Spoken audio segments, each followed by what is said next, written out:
വിശ്വാസ വെളിച്ചത്തിൻ്റെ പുതിയ എപ്പിസോഡിലേക്ക് ഗുഡ്നസ് ടിവിയുടെ എല്ലാ മാന്യപ്രേക്ഷകരെയും ഏറെ ഹൃദ്യമായി സ്വാഗതം ചെയ്യുന്നു. കത്തോലിക്ക വിശ്വാസ സത്യങ്ങളെ സാർവത്രിക മതബോധന ഗ്രന്ഥത്തിൻ്റെ അടിസ്ഥാനത്തിൽ പ്രേക്ഷകർക്കായി ലളിതമായി വ്യാഖ്യാനിച്ച് വിശദീകരിച്ചു കൊടുക്കുന്ന ഒരു പ്രോഗ്രാമാണിത്. പ്രമുഖ ഗ്രന്ഥകാരനും വാഗ്മിയുമായ ഡോക്ടർ വിൻസെൻ്റ് കുണ്ടോളച്ചനാണ് നമുക്ക് വേണ്ടി ഇത് വിശദീകരിക്കുന്നത്. അച്ഛനെ പ്രോഗ്രാമിലേക്ക് കൃത്യമായി സ്വാഗതം ചെയ്യുന്നു. Thank you. കർത്തൃപ്രാർത്ഥനയിലെ കഴിഞ്ഞ എപ്പിസോഡിലെ അങ്ങയുടെ രാജ്യം വരണമേ എന്നുള്ളതിനെക്കുറിച്ച് പ്രേക്ഷകർക്കായി അച്ഛൻ വിശദീകരിച്ചു. അതിൻ്റെ തുടർച്ചയായിട്ട് ആണ് ഈ എപ്പിസോഡ് പോകുന്നത്. സ്വർഗരാജ്യം എങ്ങോ വരാൻ കാത്തിരിക്കുന്ന ആൾക്കാരുടെ ഭാവത്തെക്കുറിച്ചൊക്കെ അച്ഛൻ പറഞ്ഞു. അത് ഇവിടെ തന്നെ തുടങ്ങുകയാണ്, നിങ്ങളുടെ ഇടയിൽ തന്നെ ദൈവരാജ്യം ഉണ്ടെന്ന് യേശു വിശദീകരിച്ചിട്ടുണ്ട്, ഞാനാണ് ദൈവരാജ്യം എന്നുള്ളത് മനസ്സിലാക്കണം എന്നൊക്കെ പറഞ്ഞു. നമ്മുടെ നാട്ടിലെ ജനങ്ങളുടെ ചിന്താഗതി അനുസരിച്ച് സാമ്പത്തിക സാംസ്കാരിക വികസനം അല്ലെങ്കിൽ സാമൂഹിക വികസനമൊക്കെ ഇതും ദൈവരാജ്യം തമ്മിൽ എന്തെങ്കിലും ഇതൊക്കെ ആയി കഴിഞ്ഞാൽ ദൈവരാജ്യം ആയോ? എല്ലാവരും ശാന്തിയും സമാധാനത്തിനും സന്തോഷത്തിലും കഴിയുന്ന ഒരു കാലം, അതാണോ ദൈവരാജ്യം എന്ന് ഉദ്ദേശിക്കുന്നത്? അതൊരു വളരെ അർത്ഥവത്തായ ചോദ്യമാണ്. പ്രത്യേകിച്ച് ഇന്നത്തെ തലമുറയുടെ ഉള്ളിലുള്ള ഒരു ചിന്താഗതിയും അത് തന്നെയാണ്. എല്ലാവരുടെ ഇടയിലും അല്ല, പക്ഷെ കൂടുതൽ കുറേ കൂടിയും ബൗദ്ധികമായ ചിന്തകളിലേക്ക് പോകുന്ന ഉത്തരാധുനിക സംസ്കാരത്തിൻ്റെ വളരെ സ്വാധീനമുള്ള യുവതലമുറയിലെ, പ്രത്യേകിച്ച് ഇന്ന് അഗ്നോസ്റ്റിക് മൂവ്മെൻറ്റ്സ് എന്നൊക്കെ പറഞ്ഞ എസൻസ്, ഫ്രീ തിങ്കേഴ്സ് എന്നൊക്കെ പറയുന്ന പോലെയുള്ള കുറേ ചെറുപ്പക്കാരുടെ വലിയ കൂട്ടായ്മകൾ കേരളത്തിൽ ഇന്ന് വളരെയധികം ശക്തിപ്പെടുന്നുണ്ട്. ശാസ്ത്ര സാങ്കേതികത്തെ മാത്രം അടിസ്ഥാനമാണ്. ശാസ്ത്രം മതം തമ്മിൽ ശാസ്ത്രം ഉണ്ടായാൽ മതി, പിന്നെ യുക്തി ഉണ്ടായാൽ മതി, അപ്പോൾ പിന്നെ മതത്തിൻ്റെ ആവശ്യമില്ല എന്ന് പറയുന്ന ഒരു ചിന്താഗതി. ഞാൻ അങ്ങനെയുള്ള ഒരു ഡിബേറ്റിൽ ഒരു പ്രാവശ്യം ചെന്ന് വിട്ടുപോയി അറിയാതെ. എനിക്കറിയാൻ പാടില്ലായിരുന്നു അങ്ങനെ അവിടെ ഇങ്ങനെയുള്ള ആളുകളുണ്ട് എന്ന് അറിയാൻ പാടില്ലായിരുന്നു. പക്ഷേ അത് വലിയൊരു വാഗ്വാദത്തിലേക്ക് പോകാൻ ഇടവന്നു. കാരണം ഒരു ഉന്നയിക്കുന്നൊരു കാര്യം, ഇപ്പോൾ സ്കാൻഡിനേവിയൻ കൺട്രീസ് എന്ന് പറയുന്ന നെതർലാൻഡ്, ഫിൻലാൻഡ് അങ്ങനെയൊക്കെ പറയുന്ന രാജ്യങ്ങളിൽ ഏതെങ്കിലും ഔദ്യോഗികമായ ഒരു മതമില്ല. അവർക്ക് ക്രിസ്തീയ മതത്തിൻ്റെ ഒരു വലിയ പശ്ചാത്തലം അവിടെ ഉണ്ടായിട്ടുണ്ട്, ഒരു ദീർഘകാലത്തെ ചരിത്രമുണ്ട് അവർക്ക്. അപ്പോൾ അതിൻ്റെ സ്മരണകൾ, ക്രിസ്തീയതയുടെ മൂല്യങ്ങൾ, ഈ പറയുന്ന സത്യം, നീതി, ന്യായം, ഇതൊക്കെ അങ്ങനെ ജീവിച്ച് കാരുണ്യമൊക്കെ ജീവിച്ച് വളരെ ലാളിത്യത്തോടുകൂടി ജീവിക്കുന്ന അവിടുത്തെയൊക്കെ ചില പ്രധാനമന്ത്രിമാരെ പെട്ടിയും പിടിച്ച് നടന്നു പോണതൊക്കെ നമ്മൾ കാണാറുണ്ട്. നല്ല ബേസ്മെന്റ് നടത്തും. വളരെ ഒരു ക്രിസ്തീയയുടെ സുവിശേഷത്തിൻ്റെ ഒരു സംസ്കാരത്തിൻ്റെ പാവ് അവിടെ വളരെയധികം വ്യാപിച്ചു കഴിഞ്ഞിട്ടുണ്ട്. അപ്പോൾ ഇന്ന് ഔദ്യോഗികമായ മതങ്ങൾക്ക് അവിടെ വളരെ രീതിയിലുള്ള ആഘോഷങ്ങളോ ഇതുപോലെ നമ്മുടെ നാട്ടിൽ കാണുന്നത് പോലെയുള്ള ഭക്തയുടെ നിറവ് ഒന്നും നമ്മൾ കാണുന്നില്ല. എങ്കിലും അപ്പോൾ ചെറുപ്പക്കാർ നോക്കണത് ഇവിടെ മതമില്ല, എന്തൊരു സമാധാനമാണ്. ലോകത്തിൽ ഇന്നത്തെ ചെറുപ്പക്കാർ ഏറ്റവും കൂടുതൽ ലോകത്തിൻ്റെ റേറ്റിങ്ങിൽ സമാധാനവും സന്തോഷവും അനുഭവിക്കുന്ന സിറ്റിസൺസിൻ്റെ റേറ്റിങ്ങിൽ ഏറ്റവും മുൻപന്തിയിൽ നിൽക്കുന്നത് ഇങ്ങനെയുള്ള രാജ്യങ്ങളാണ്. അപ്പോൾ അവർ പറയുന്നത് ഇത് തന്നെയല്ലേ തെളിവ്, മതമില്ല, അതുകൊണ്ട് ഇവിടെ ശാന്തിയുണ്ട്. അത് തന്നെയല്ല, മതമുള്ളിടത്താണെങ്കിൽ അശാന്തിയുടെ മതങ്ങളുള്ളിടത്താണ് ഈ വഴക്ക് മുഴുവൻ വരുന്നത്. ഇങ്ങനൊരു ആർഗ്യുമെന്റ്സ് കേൾക്കുമ്പോൾ നമ്മുടെ പുതുതലമുറയും പെട്ടെന്ന് വിചാരിക്കുന്നത് അത് ശരിയാണല്ലോ. പക്ഷെ അവരൊരു കാര്യം മറക്കുന്നു, മതത്തിൻ്റെ യഥാർത്ഥമായ മൂല്യങ്ങൾ ജീവിതദവ്യമായിട്ട് അവിടെ ഇപ്പോൾ ജീവിക്കുന്ന ഒരു സംസ്കാരം വരാൻ കാരണം മതങ്ങളുടെ ദീർഘകാലത്തെ ഒരു ജീവിതത്തിൻ്റെ പരിശ്രമവും ആ മതത്തിൻ്റെ കുഴപ്പങ്ങളിൽ നിന്ന്, അല്ലെങ്കിൽ മതത്തിൻ്റെ രാഷ്ട്രീയമോ അല്ലെങ്കിൽ സ്വാർത്ഥപരമോ അല്ലെങ്കിൽ സാമ്പത്തികമോ ആയ മാനങ്ങളിൽ നിന്ന് മതത്തെ മാറ്റി അതിൽ നിന്ന് രക്ഷപ്പെടുത്തി അവർ ആ ആചാരങ്ങളുടെയൊക്കെ പുറകിലുള്ള അന്തസത്തയായ മൂല്യങ്ങളിലേക്ക് അധിഷ്ഠിതമായ ഒരു മതജീവിതത്തിലേക്ക് അവർ വന്നു എന്നുള്ളതാണ്. അപ്പോൾ എന്നാൽ ഇനി നമ്മൾക്ക് ഇപ്പോഴുള്ള ഈ അവസ്ഥ കൊണ്ട് എത്ര നാൾ ഈ ഫിൻലാൻഡിലോ സ്കാൻഡിനേവിയൻ കൺട്രീസുകളിലെല്ലാം സമാധാനം പുലരുമെന്ന് നമുക്ക് പറയാൻ പറ്റില്ല. കാരണം ഒരു കാലഘട്ടത്തിൻ്റെ ആ വലിയ സ്വാധീനം അവിടെ കിടക്കുമ്പോൾ കുറച്ച് കഴിയുമ്പോൾ എന്തുണ്ടാവും വെച്ചാൽ ഈ വലിയ ദർശനങ്ങൾ അല്ലെങ്കിൽ മൂല്യങ്ങൾ എവിടെ നിന്നാണ് ഇനി അവർക്ക് ലഭിക്കുക? ഇന്ന് ഈ ലോകത്തിൻ്റെ ചരിത്രം മുഴുവൻ പരിശോധിച്ച് കഴിഞ്ഞാൽ ഏത് സംസ്കാരങ്ങളിലായാലും നമ്മൾ കാണുന്നത് അവിടെ ഈ യഥാർത്ഥമായ മാനുഷിക മൂല്യങ്ങൾ, പ്രത്യേകിച്ച് അപരന് പ്രാധാന്യം ഊന്നിൽ കൊടുത്തുകൊണ്ട് സ്വാർത്ഥതയ്ക്കെതിരെ പൊരുതി മനുഷ്യനെ മറ്റുള്ളവരിലേക്ക് തുറന്നു വയ്ക്കുന്ന ഒരു സംസ്കാരം, ആ സംസ്കാരം നിലനിൽക്കണമെങ്കിൽ അവിടെ മതങ്ങൾ ഓരോരോ കാലഘട്ടത്തിൽ ഓരോരോ മതങ്ങളാണ് അതിന് പ്രവർത്തിച്ചിട്ടുള്ളത്. ഇപ്പോൾ പണ്ടത്തെ ചൈനീസ് സംസ്കാരത്തിലേക്കോ ഇവിടെ നമ്മുടെ ഏഷ്യൻ ഭാഗങ്ങളിലേക്കോ കൺഫ്യൂഷനിസം, അതിലേക്കൊക്കെ പോയ താവോയിസം, അങ്ങനെയുള്ള എത്രയോ മതങ്ങൾ ഇപ്പോഴും കുറേ രീതിയിലുണ്ടെങ്കിലും കുറേ അടിഞ്ഞു പോയി. വേറെയുള്ള മതങ്ങൾ കൂടുതൽ വളർന്നു വന്നു. പക്ഷെ ഏതൊരു മതത്തിൻ്റെയും പശ്ചാത്തലത്തിലാണ് പലപ്പോഴും നമുക്ക് ധാർമ്മികമായ ചിന്തകൾ വരുന്നത്. ധാർമ്മികമായ ചിന്തകളെ ഏറ്റവും ജീവിതവ്യമായിട്ട് ദിവസവും ചില ആചാരാനുഷ്ഠാനങ്ങളിലൂടെ ഓർമ്മിപ്പിക്കാനും അത് ഒരുമിച്ച് എല്ലാവരും കൂടി ആഘോഷിക്കാനും അങ്ങനെ ചെയ്തു കഴിയുമ്പോഴാണ് ഈ മൂല്യങ്ങളെക്കുറിച്ചുള്ള ചർച്ചകൾ നിരന്തരമായിട്ട് മനുഷ്യൻ്റെ ബോധമനസ്സിലെ പൊതുബോധത്തിൽ നിലനിന്ന് പോകുന്നത്. ഇപ്പോൾ സാറ് ചോദിച്ച ചോദ്യം, ഞാൻ ഈ പശ്ചാത്തലം ഒന്ന് പറഞ്ഞെന്ന് മാത്രമേ ഉള്ളൂ. ഈ ചോദ്യത്തിൽ ചില ആൾക്കാർ ഉൾക്കൊള്ളുന്നത് ഇപ്പോൾ ഇവിടെ ശാന്തി സമാധാനമൊക്കെ ആയിക്കഴിഞ്ഞാൽ, സമാധാനം അത്യാവശ്യം സാമ്പത്തിക വികസനം തന്നെ ഉണ്ടായിക്കഴിഞ്ഞാൽ പിന്നെ ഇവിടെ സ്വർഗമായി എന്നാണ്. പക്ഷേ ഈ സാമ്പത്തികമായ സുസ്ഥിതി നമ്മുടെ നാട്ടിൽ കിട്ടിയപ്പോൾ ഉണ്ടായത് എന്താണ്? നമ്മുടെ നാട്ടിൽ പണ്ടത്തെ പോലെ പട്ടിണിയൊന്നും ഇപ്പോൾ അത്ര ഇല്ലല്ലോ. പണ്ട് മനുഷ്യൻ നേരം വെളുത്ത് രാത്രിയാകുന്ന വരെ അധ്വാനിച്ച് 3 നേരം ഭക്ഷണം കഴിക്കാനും ഒക്കെ ആയിട്ട് പരിശ്രമിച്ചു, രോഗങ്ങൾ സൃഷ്ടിക്കാനൊക്കെ ആയിട്ട് ഉപയോഗിച്ചു. ഇന്ന് അതെല്ലാം കഴിഞ്ഞപ്പോൾ നമ്മൾ എന്താണ് വന്നത്? നമ്മളെല്ലാം നമ്മുടെ സ്വാർത്ഥതയിലേക്ക് ചുരുങ്ങി. നമ്മൾ ഒരു വീടിൽ നിന്ന് അടുത്ത വീട്ടിലുള്ള സംസാരിക്കുന്നില്ല. ഒരു വീട്ടിൽ തന്നെ മക്കൾ വളരെ കുറഞ്ഞു. ഇനി ആ ഉണ്ടായ ഒരു മോൻ തന്നെ മോള് അല്ലെങ്കിൽ കല്യാണം കഴിക്കാൻ തീരുമാനിക്കണില്ല. അവർ കുറച്ച് ദിവസം ഒരു വീട്ടിൽ താമസിക്കുന്നു, പിന്നെ കുറച്ച് കഴിയുമ്പോൾ വേറെ രീതിയിലായി. ഇങ്ങനെയൊക്കെയുള്ള രീതിയിൽ മാതാപിതാക്കൾ ഒറ്റപ്പെട്ടു പോകുന്നു. നമ്മളിങ്ങനെ, ഞാൻ അതിൻ്റെ വളരെ ഒരു ദോഷൈക ദൃക്കായിട്ട് പറയുകയല്ല, നമ്മൾ കാണുന്നൊരു കാര്യം, ഇന്ന് നമ്മുടെ സമൂഹത്തിൽ സാമ്പത്തികമായ സുസ്ഥിതി ഉണ്ടാകുന്നതോട് മനുഷ്യൻ്റെ സ്വാർത്ഥതയും ജഡികതയും അതിനെ നിയന്ത്രിക്കാനായിട്ടുള്ള സംവിധാനങ്ങൾ ഉണ്ടായില്ലെങ്കിൽ തീർച്ചയായിട്ടും അവൻ കൂടുതൽ തെറ്റിലേക്ക് പോകാനാണ് സാധ്യത. അപ്പോൾ ഈ നീതിയും സമാധാനവും സന്തോഷവും ഒക്കെ ഉണ്ടാവണമെങ്കിൽ നമ്മളൊരു കാര്യം ഓർക്കണം, നിരന്തരമായിട്ടുണ്ടായാൽ ദൈവരാജ്യമാവുമോ? അപ്പോൾ നമ്മൾ അത് മനുഷ്യനുണ്ടാക്കുന്ന ഒരു രാജ്യമായിരിക്കുള്ളൂ. കാരണം ഈ മൂല്യങ്ങൾ നമ്മളെ കൊണ്ട് ജീവിപ്പിക്കണമെങ്കിലേ നമുക്ക് എന്തു വേണം? ദൈവത്തിൻ്റെ കൃപ വേണം. ഇപ്പോൾ ചില ആൾക്കാരൊക്കെ പറഞ്ഞു, നമ്മൾ പള്ളിയിലൊന്നും പോവാത്ത ചെറുപ്പക്കാരെ നോക്കിക്കോ, ഒരു പ്രശ്നവുമില്ല, ദൈവമൊന്നും വേണ്ട. അതുപോലെ നേരത്തെ പറഞ്ഞതുപോലെ നല്ല ജോലിയുണ്ട്, 1.25 ലക്ഷം രൂപ ശമ്പളം എനിക്ക്, അവൾക്കും ഉണ്ട്, നല്ല തുക ശമ്പളമുണ്ട്, നമ്മൾ അടിപൊളി ഇണപ്രാവുകളെ പോലെ നമ്മളിങ്ങനെ വണ്ടിയിലൊക്കെ കറങ്ങി ലോകം സൈറ്റ് ഇട്ടു, ഇങ്ങനെയൊക്കെ അടിച്ചു പഠിച്ച് നടന്നു. കുറച്ച് കഴിയുമ്പോഴാണ് ഒരാൾക്ക് ഒരു ചെറിയ സിസ്റ്റ്, അവ നോക്കുമ്പോൾ എന്താണ്? ക്യാൻസറാണ്. നമ്മൾ കാണാം പിന്നത്തെ ദിവസം ഇവൻ പള്ളിയിൽ പോണത്. കാരണം മനുഷ്യൻ്റെ ആത്യന്തികമായ നന്മയുടെ ഉത്തരം മനുഷ്യനിൽ തന്നെ കിട്ടില്ല. എത്ര ശാസ്ത്രം വളർന്നാലും എത്ര മെഡിസിൻ പുരോഗമിച്ചാലും അവൻ, ഇന്ന് ഡോക്ടർമാരെന്നെ അവസാനം പറഞ്ഞ എന്താ? ഇതൊക്കെ ഉണ്ട്, പക്ഷെ മോനൊന്ന് പ്രാർത്ഥിക്കുക. കാരണം എന്താണ്? മനുഷ്യൻ്റെ കോൺസ്റ്റിറ്റ്യൂഷനിൽ 3 തരം എനർജി ഉണ്ട്. ശാരീരികമായ എനർജി ഉണ്ട്, മാനസികമായ എനർജി ഉണ്ട്, ആത്മീയമായ വലിയൊരു ശക്തി മനുഷ്യനിലുണ്ട്. 10-35% മനുഷ്യൻ്റെ 1/3 ശക്തി, മനുഷ്യത്വത്തിൻ്റെ ശക്തി ആത്മീയതയിലാണ് കിടക്കുന്നത്. ഈ ആത്മീയതയെ ഉദ്ദീപിച്ചാൽ മാത്രമാണ് അത് എന്തുമാത്രം കൂടുതൽ വിശ്വാസവും ശരണവും പ്രതീക്ഷയും ഒരു വ്യക്തിക്ക് കൊടുക്കാൻ സാധിക്കുന്നുവോ.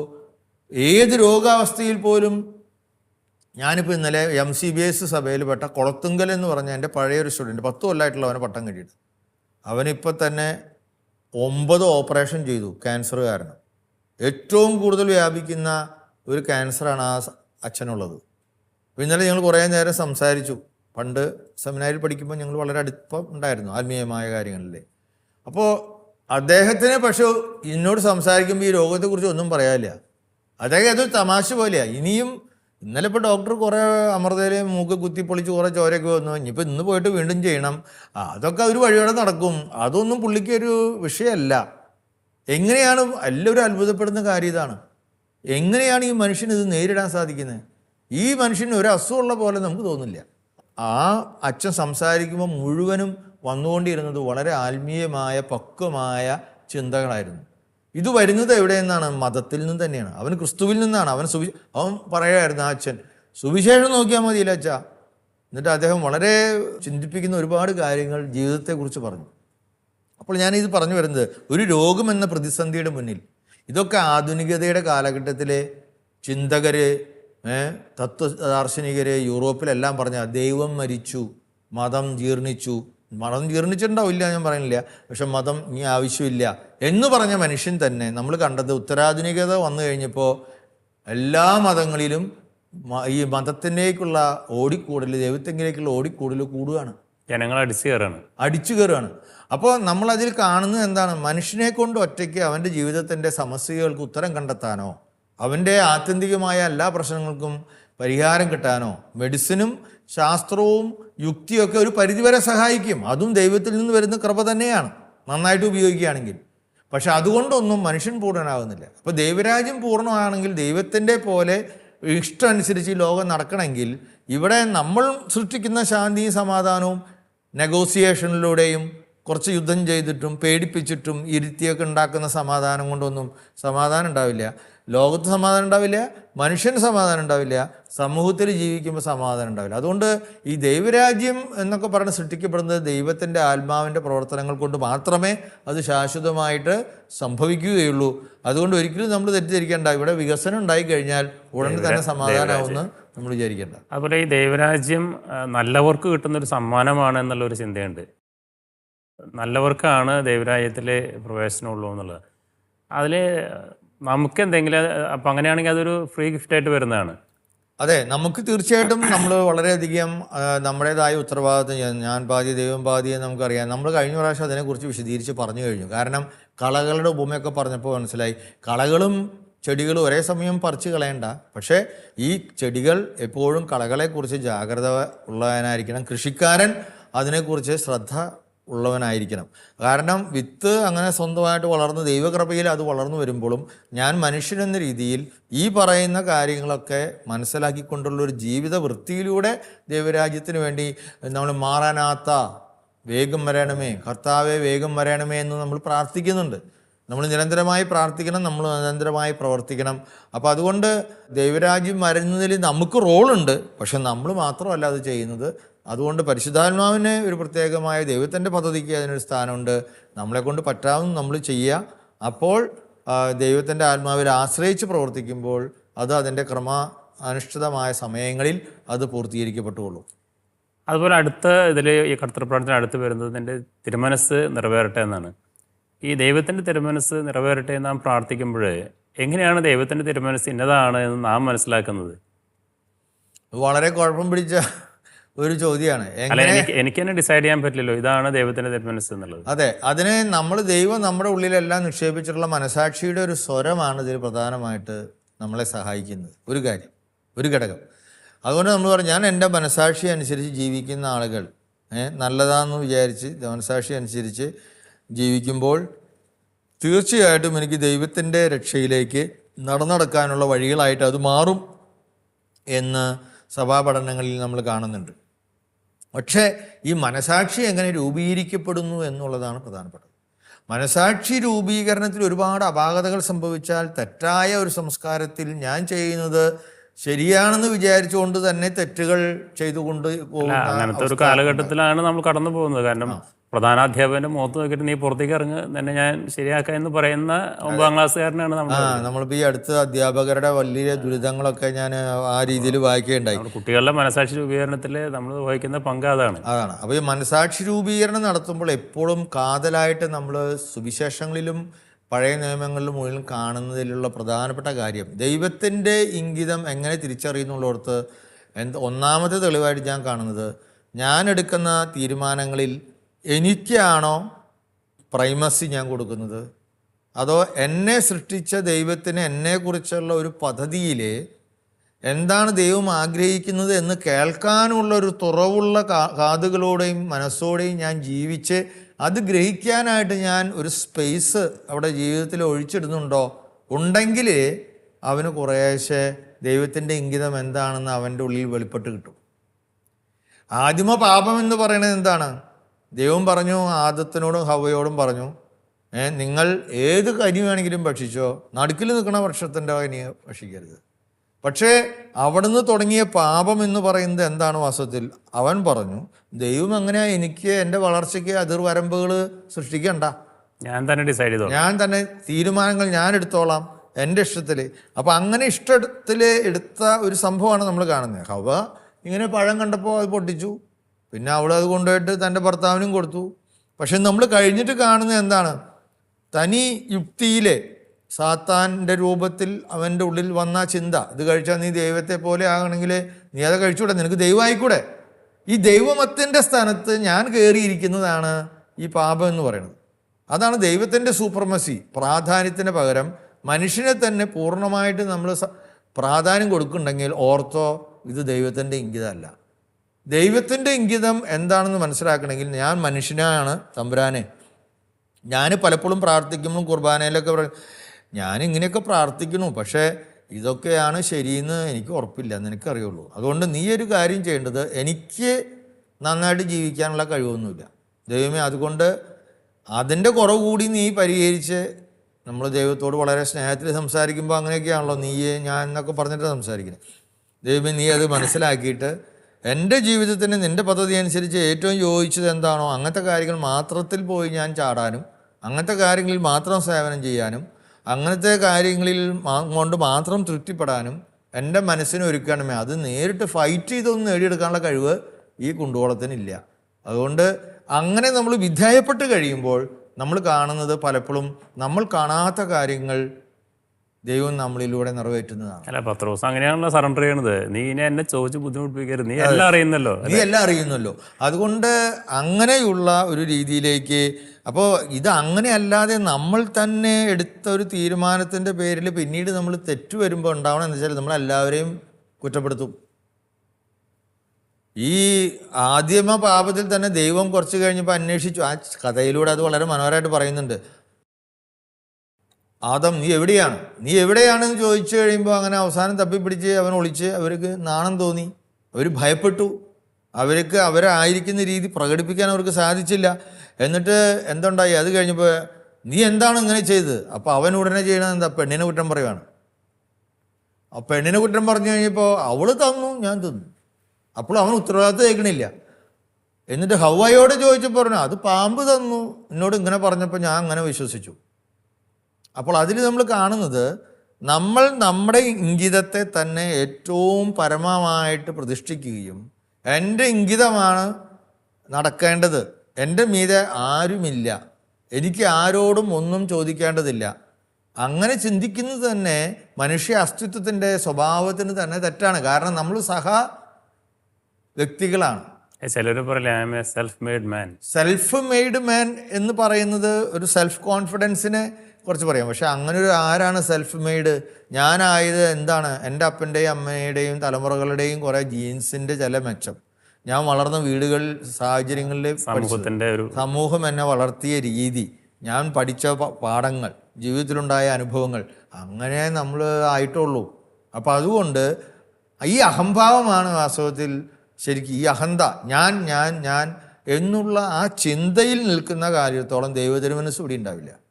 ദൈവത്തിൻ്റെ തിരുമനസ് മാതാവ് പറഞ്ഞ പോലെ യെസ്, മാതാവും അവളുടെ തിരുമനസ് പറഞ്ഞു, മാതാവിൻ്റെതായ ഒരു മനസ്സ് ആദ്യം പറഞ്ഞു. നമ്മൾ ഈ അടുത്ത് കാഞ്ഞിരപ്പള്ളി രൂപതയുടെ തച്ചൻസ് എന്ന് പറഞ്ഞിട്ട് ഒരു നാടകം വന്നിട്ടുണ്ട്. സെമിനാരിൽ ഹോം ഡേയോട് അനുബന്ധിച്ച് കളിച്ചു. അതിൽ ഈ ഔസേപ്പ് പിതാവും എൻ്റെ ജീവിതമാണ്. ഔസേപ്പ് എന്ന് പറഞ്ഞാൽ തച്ചൻ്റെ ജീവിതമാണ്.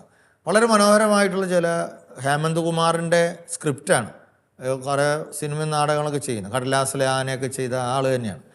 അപ്പോൾ 2 നക്ഷത്രങ്ങൾ, വളരെ രസകരമായിട്ട് സ്ക്രിപ്റ്റ് എഴുതാനും അത് കാലികമായ സംസ്കാരത്തിന് പറ്റുന്ന രീതിയിൽ കാര്യങ്ങൾ പറയാനും കഴിവുള്ള ഒരു നാടകകൃത്താണ്. സിനിമയുടെ തിരക്കഥയൊക്കെ എഴുതുന്ന ആൾ തന്നെയാണ്. ആ കഥയിലൂടെ നീതിമാനായ ഔസേപ്പിനെ അവതരിപ്പിക്കുമ്പോൾ വളരെ മനോഹരമായിട്ട് ഈ കാര്യങ്ങൾ അവതരിപ്പിക്കുന്നുണ്ട്. ഈ പറഞ്ഞ യെസ് എന്ന് പറയാനുള്ള മാതാവ് യെസ് എന്ന് പറഞ്ഞതുപോലെ തന്നെയാണ് ഔസേപ്പ് പിതാവ്. അവരിങ്ങനെ കണ്ടു, അതിലൊരു കമ്പിൻ്റെ ഒരു കാര്യമൊക്കെയാണ്, ഒരു ഉണക്കക്കമ്പ്. അന്ന് അങ്ങനെയാണ്, ഒരു സ്ത്രീയെ വിവാഹം കഴിക്കാണ്ട്. അപ്പോൾ പുരുഷന്മാരെല്ലാം നേർച്ച നേരുന്നു. ഞാനത് കണ്ടപ്പോൾ വിചാരിച്ചു, പറഞ്ഞു ഇനിയിപ്പോൾ ഇത് ഈ നാടകം കണ്ടു കഴിഞ്ഞാൽ നമ്മുടെ നാട്ടിലെ ആൾക്കാർ പുരുഷന്മാർ മുഴുവൻ ഒരു പുതിയ നേർച്ച തുടങ്ങാൻ സാധ്യതയുണ്ട്. കമ്പ് നേർച്ച. ഇപ്പോൾ ഒരു കമ്പ് കൊണ്ടുപോയി വെക്കുകയാണ്, 140 കമ്പ് കൊണ്ടുവന്ന് വെച്ചു. അതിൽ പുഷ്പിക്കണ ആൾക്കാണ് മറിയത്തെ കല്യാണം കഴിച്ചു കൊടുക്കണേ. ഏറ്റവും അവസാനം വൈകി വന്നാണ് യൗസേപ്പ്, അത് നമ്മുടെ ജോസഫ്. എന്നിട്ട് അവൻ്റെ കമ്പാണ് പുഷ്പിച്ചത്. പ്രാർത്ഥന കഴിഞ്ഞപ്പോൾ പ്രധാന പുരോഹിതൻ ജെറുസലേം അവിടെ പ്രാർത്ഥിച്ച് കഴിഞ്ഞപ്പോൾ പുഷ്പിച്ചത് ഇവനാണ്. അങ്ങനെ ജോസഫിനെ ഇവനെ കിട്ടുവാണ്. അപ്പോൾ ഇങ്ങനെയൊക്കെ അവതരിപ്പിച്ച ആ ആളുടെ ഇടയിലാണ് ഇടയ്ക്ക് എന്തുണ്ടാവണേ, അവൾ ഗർഭവതിയാവുന്നത്. അപ്പോൾ ഇത്രയും അത്ഭുതകരമായ തൻ്റെ കമ്പ് പുഷ്പിച്ചിട്ട് തന്നെ ഒരു ഇങ്ങനെ കല്യാണം കഴിപ്പിച്ചു കൊടുത്ത ഒരാളിലെ അവനറിയാതെ അവളറിയാതെ ഒരു ദൈവത്തിൻ്റെ പ്രവർത്തനം നടന്ന് എന്നൊക്കെ പറയുമ്പോൾ അത് വിശ്വസിക്കാനായിട്ടുണ്ടെങ്കിൽ അത്രമാത്രം ദൈവത്തിൻ്റെ ഇഷ്ടത്തിന് യെസ് പറയണം. മാതാവ് അത് പറഞ്ഞു, ഔസപിതാവ് അത് പറഞ്ഞു. അപ്പോൾ നീതിമാനായിട്ട് ജീവിക്കണമെങ്കിൽ, സത്യത്തിലും നീതിയിലും സന്തോഷത്തിലും നീതിബോധത്തിലും നമ്മൾ ജീവിക്കാൻ സാധിക്കണമെങ്കിൽ നമ്മുടെ ഇഷ്ടം നമ്മൾ തീർച്ചയായിട്ടും മനസാക്ഷിയിൽ നിന്ന് ആദ്യം അത് കേൾക്കും. പക്ഷേ ഈ മനസാക്ഷിയുടെ സ്വരം ദൈവത്തിൻ്റെ സ്വരം തന്നെയാണോ എന്നറിയാൻ നമുക്ക് ഒരുപാട് മാർഗങ്ങളുണ്ട്. നമ്മുടെ ആത്മീയ പിതാക്കന്മാരുണ്ട്, മറ്റു സമൂഹത്തിലുള്ള ആളുകളുണ്ട്, അവരിലും ദൈവത്തിൻ്റെ പ്രവർത്തനം നടക്കുന്നുണ്ട്. തിരുവചനത്തിലുണ്ട്, ഉദാശകളിലുണ്ട്, പ്രാർത്ഥനയിലുണ്ട്, നമ്മുടെ ത്യാഗപൂർണമായ ജീവിതമുണ്ട്. ഇങ്ങനെയുള്ള ഒരുപാട് സങ്കേതങ്ങൾ ഉപയോഗിച്ചിട്ട് വേണം ഈ ദൈവ തിരുമനസ് എന്താണെന്ന് വിവേചിച്ചറിയാനുള്ള വരം നമുക്ക് ലഭിക്കാനായിട്ട്. അപ്പോൾ ദൈവ തിരുമനസ് ഒരു വരം തന്നെയാണ് എന്നുള്ളതിൽ യാതൊരു സംശയവുമില്ല, അല്ലേ? നമ്മൾ തീരുമാനം എടുക്കുന്നതിനേക്കാൾ ഉപരിയായിട്ട് ദൈവത്തിൻ്റെ ഇഷ്ടം നിറവേറുന്നത് ദൈവത്തിൻ്റെ കൃപയായിട്ട് തന്നെ നമുക്ക് കണ്ടെത്തും. ഈ എപ്പിസോഡ് നമുക്ക് വൈൻഡപ്പ് ചെയ്യാം. പ്രേക്ഷകരുടെ ഭാഗത്തിനുവേണ്ടി അച്ഛൻ നന്ദി പറയുന്നു. കർത്തൃ പ്രാർത്ഥനയുടെ 3-ാമത്തെ ഭാഗം അങ്ങയുടെ തിരുമനസ് നിറവേറ്റണേ, 2-ാമത്തെ ഭാഗവും വിശദീകരിച്ചു. 3-ാമത്തെ ഭാഗവും അങ്ങയുടെ രാജ്യം വരണം, അങ്ങയുടെ തിരുമനസ് നിറവേറണം. ഈ 2 ഭാഗങ്ങളെക്കുറിച്ച് വിശദീകരിച്ച് കണ്ട എല്ലാ പ്രേക്ഷകർക്കും നന്ദി പറയുന്നു. നന്ദി, നമസ്കാരം.